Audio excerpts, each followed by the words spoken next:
Hey everybody, happy late Sunday. Oh,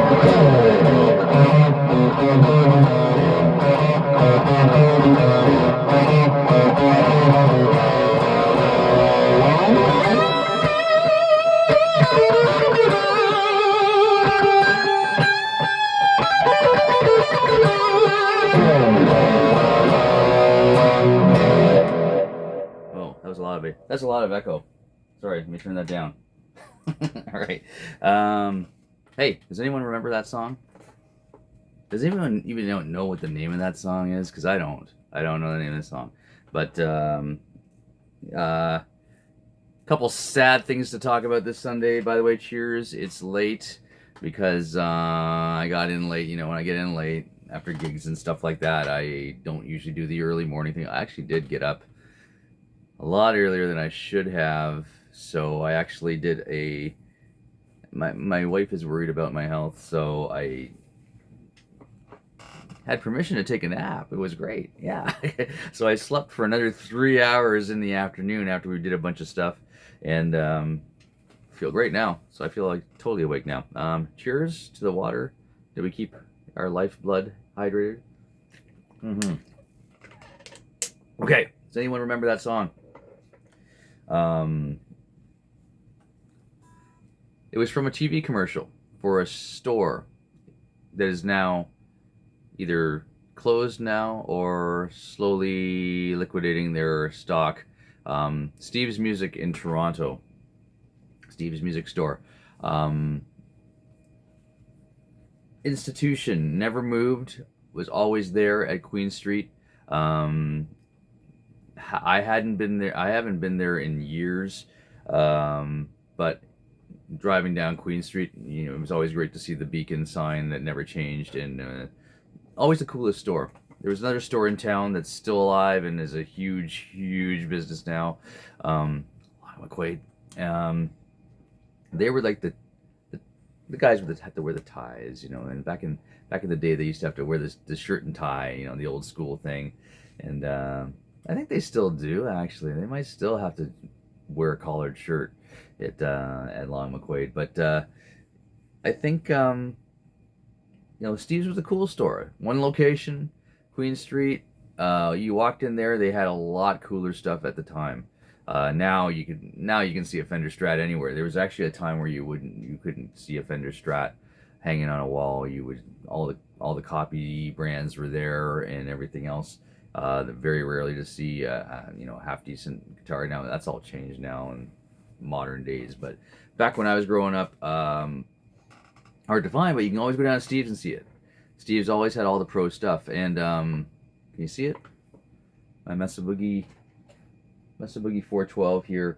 I bought that at Steve's Music on Queen, and still have it. It's still amazing. That's actually a little bit of, you know, trivia or whatever you want to call it for people who watch this show regularly. Whatever you hear going into the mic on the phone over here is coming out of the Mesa Boogie right there. It's pretty killer. It's actually for the okay geek moment here. 412s, whatever the boogie copy of the Celestion is, Black Shadow, I think it's called. But this one, it sounds so good. I really like open back cabinets. I love my open back cabinets. Everything I own is open back now, but not the Marshall over there. But anyways, top of the cabinet's open, bottoms closed. So you got the best of both worlds. Anyways, that's for you guitar geeks out there. Steve's Music. Okay, Steve's Music is closing. Steve's Music out of Montreal, which the main stores were all in Quebec. I think Toronto was the only store outside of Quebec. They are restructuring and closing the flagship Toronto store. Went down. I saw a lot of clinics there. Blue Saraceno. Saw a great guitar clinic with him. He's just such a great down-to-earth player, phenomenal player. Remember lining up outside Steve's and going in there. But the story, when I bought this cabinet, I gotta tell the story. I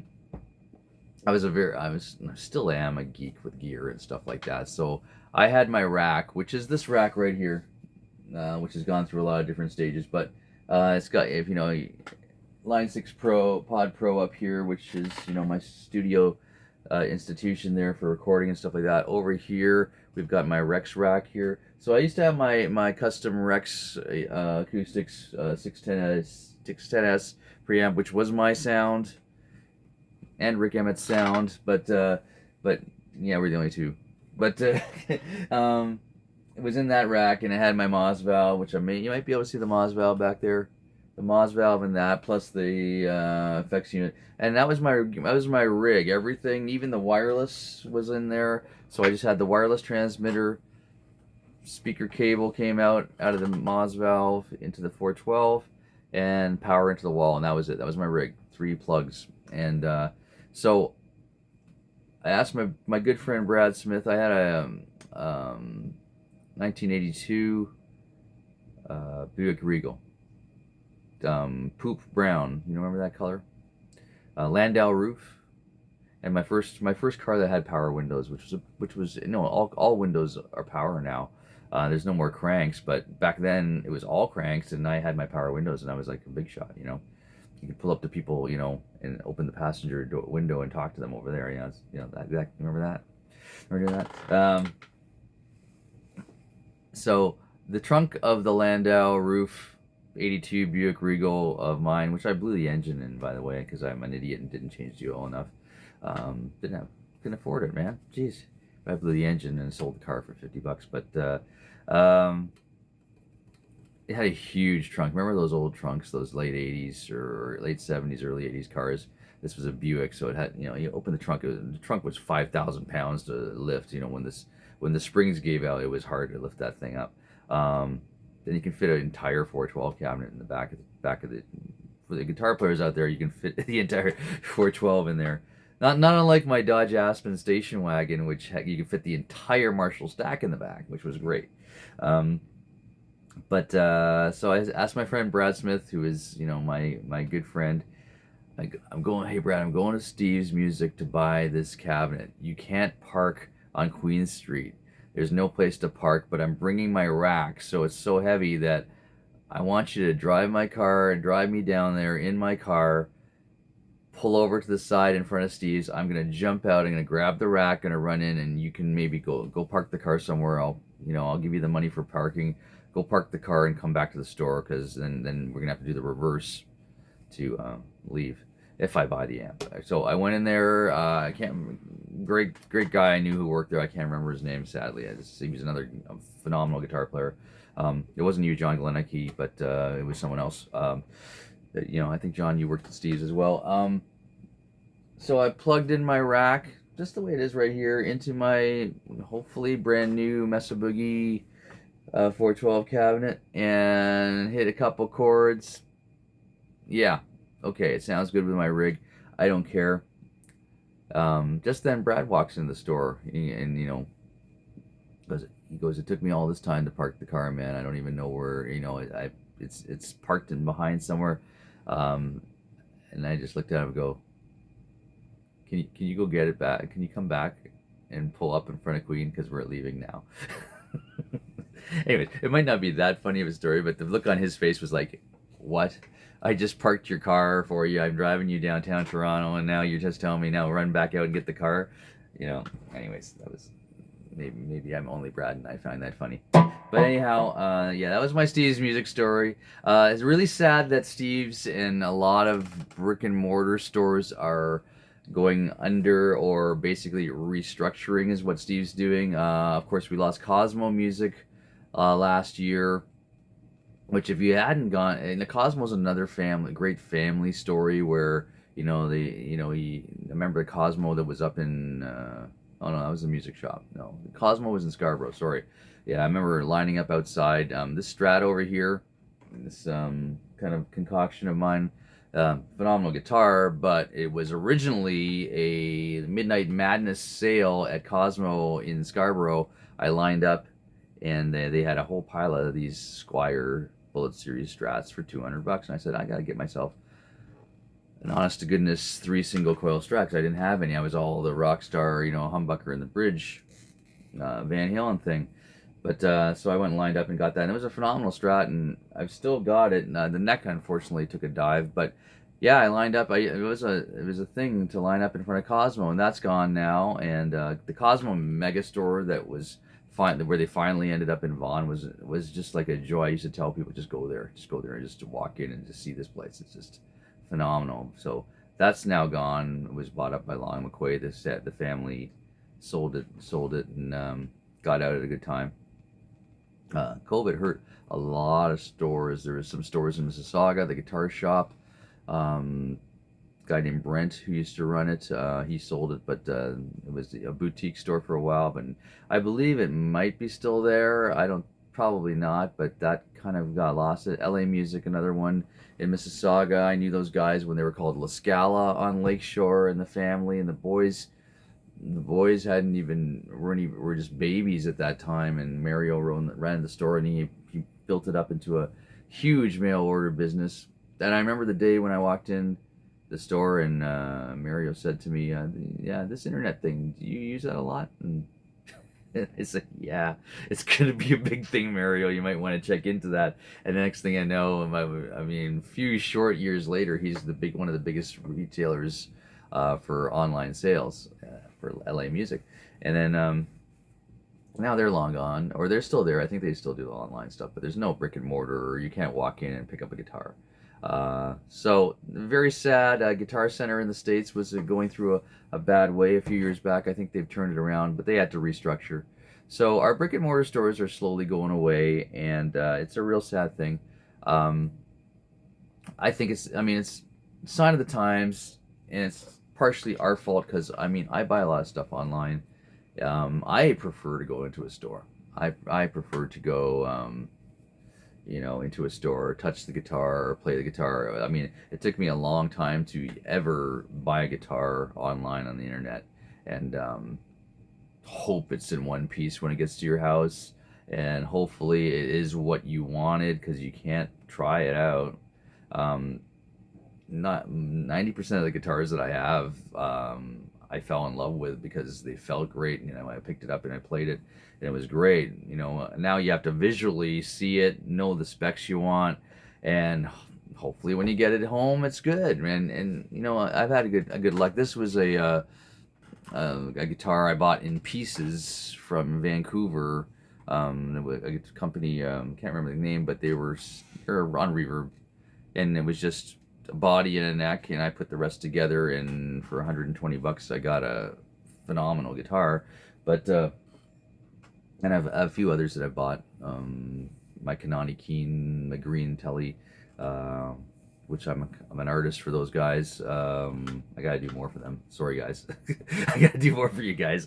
But they got me that guitar, and that came from Europe, right? It came in beautifully packaged. So, is it our own fault that the brick and mortar stores are going away? I still go in and buy my strings live and hand people money and pick them up. I still go in and buy all my cables and stuff like that. Yeah, it's more convenient to go on Amazon. Yeah, it's more convenient to go to those stores and actually order from those stores if they do it. But I really love going into the little shops, and I hope all the ma and pa's out there can ride the storm of economies and everything else and keep them going, because the big guys have bought a lot of the ma and pa stores in Canada, and Steve's is gone now from Queen Street. I gotta check on that. I might go down, but a few guys I know have gone down there, and there's not much left. But just for the vibe, check it out, and remember lining up to see guitar clinics and that kind of thing. So that's a sad one. That song was the theme in the commercial. I played in a band in high school. We were called Obsession because UFO. And the boys in Obsession: Phil Carter, Scott Dale, Brad Davidson, Paul Matthews. I think that was everybody. Hopefully I'm not forgetting anybody. Paul on bass, Phil on guitar, Brad on vocals, Scott Dale, big shout out to you. I know you watch this show. And still playing, by the way. You guys got to still keep playing. The people that I mentioned, I remember teaching Paul some bass lessons a few years back, and and Phil Mesa Boogie endorser, and Scott down in the States playing drums, keeping it alive. And but we used to play that song, Steve's music, and it was kind of funny. It was kind of funny, but it was a great song. Anybody know? I don't know. I don't know. Seriously, anybody know whose song that is? But I don't know. Anyways, I got one more thing to play for you because I wanted to. I had two ideas, and it's a sad day because of Steve's. It's also a sad day because of this. I hope I play this right.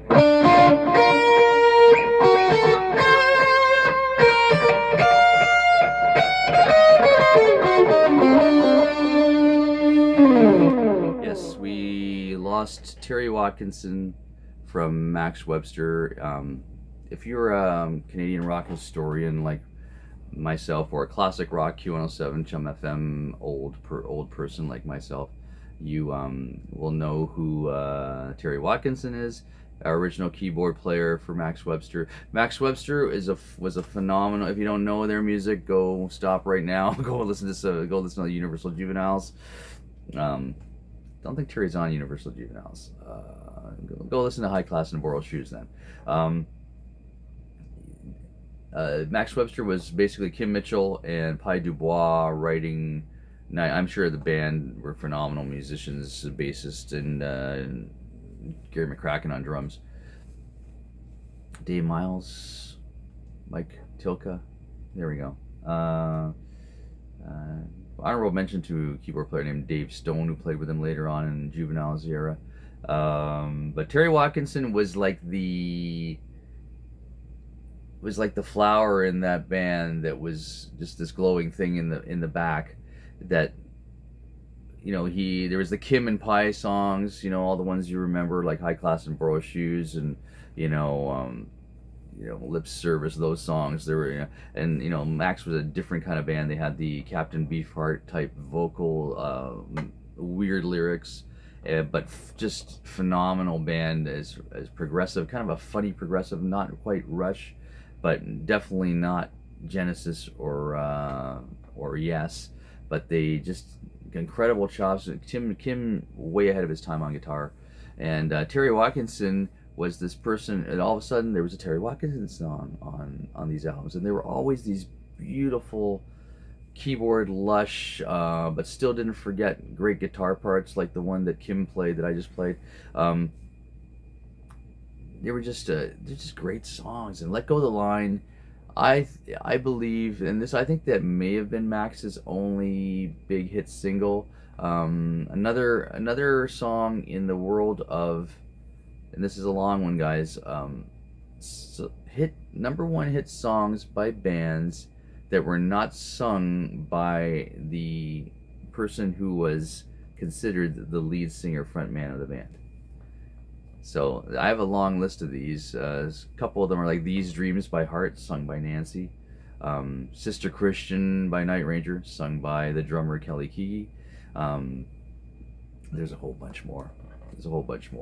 Blue Oyster Cult was all sung by Buck Dharma, while Eric Bloom was actually the front man, lead singer of the band.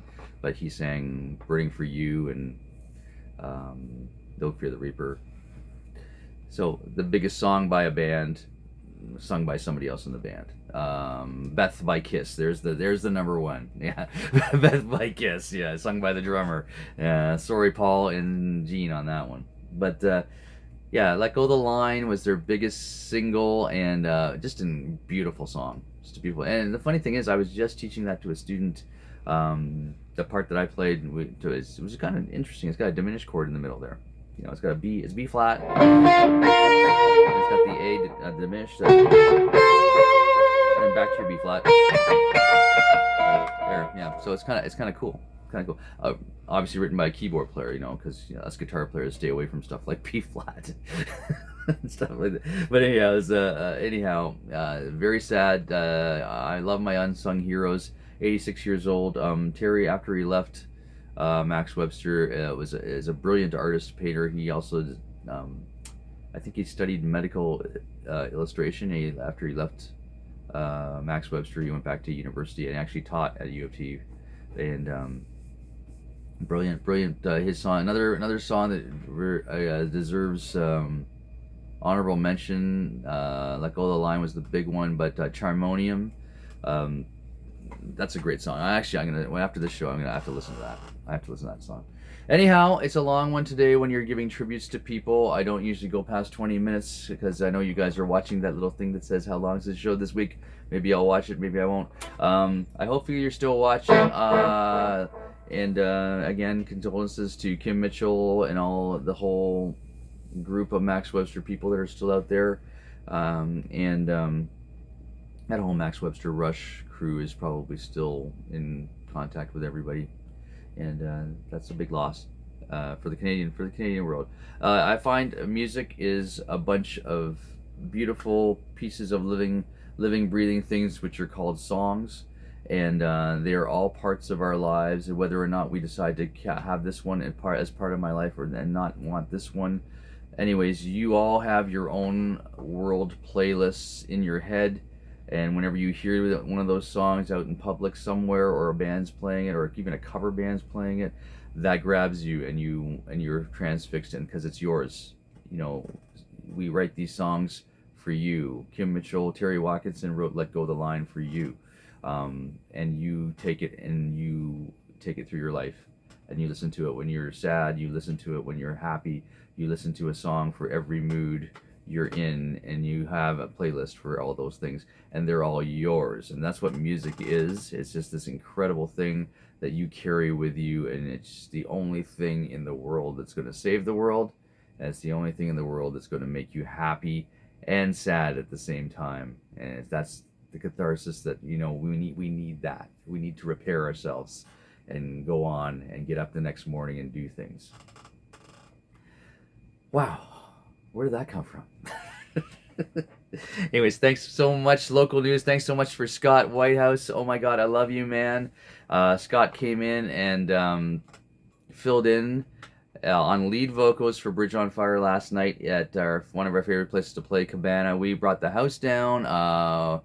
We had one rehearsal. We did a whole bunch of crazy things like, hey, Scott, what songs do you know that are know real well that we can get this through the night? He gives us a list of 10 songs. We just went out there and played them. Of course, you know, I had to sit there and remember War Pigs from when I was 17 years old, and I learned that song. It was like, and all the fingerings I was playing was wrong. I messed up. I made so many mistakes last night because we're just winging the show. And so, but no one cared. Oh, it was great. It was a great crowd and everything else. And Scott, you're a man, and you're a man. Yeah, you're a man. Scott, you are the man. You killed it. And go out and see Scott's band, Sapphire City, out there. I definitely will. And hope we see you out there supporting live music. Go Bridge on Fire. I love you, everybody who follows the band. We're back out there. We'll give you your new dates soon. Anyhow, cheers. Happy Sunday. And have a great one, guys. Hey, it's March 1st. Beware the Ides of March. And did it come in like a lion? Well, we were sitting there between sets, and someone drove in, and they had snow on their head. And I go, oh, great, it's snowing out there, and it's March 1st. Yeah, in like a lion. And out like a lion sometimes, too. Anyhow, out goes the light here. It's late. See you later. Hope you guys watch this, because I'm going to be posting it at like 11 p.m. tonight. Okay, see ya. Bye-bye.